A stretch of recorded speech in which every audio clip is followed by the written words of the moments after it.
Le 25 février 2021, nous avons, avec 119 parlementaires européens et français, interpellé l'Agence sanitaire européenne, l'EFSA.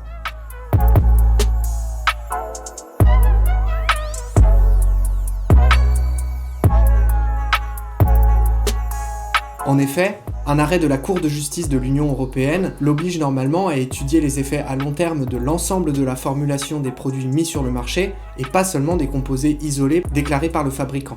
Avant que l'EFSA ne nous réponde avec les éléments que nous vous avons présentés dans les précédents épisodes, c'est étrangement l'ANSES, l'agence sanitaire française, qui a envoyé un courrier aux députés.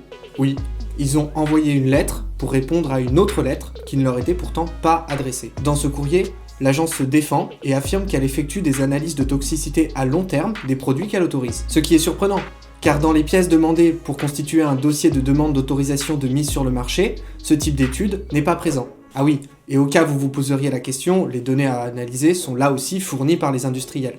Mais le meilleur est ailleurs. Voici ce que dit l'ANSES sur l'étude Seralini-Ginger.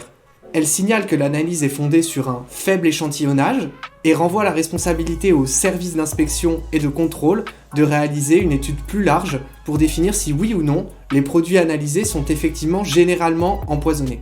Enfin, elle annonce qu'elle a écrit en décembre aux industriels pour leur demander de transmettre toute information nouvelle relative à ces produits et notamment à la présence de ces impuretés. Nous avons donc Gilles-Éric Seralini et Gérald Ginger qui analysent 14 bouteilles des pesticides qui ont vocation à remplacer tous les produits à base de glyphosate. Ils trouvent des toxiques cachés dans des concentrations importantes et publient leurs résultats dans une grande revue scientifique internationale.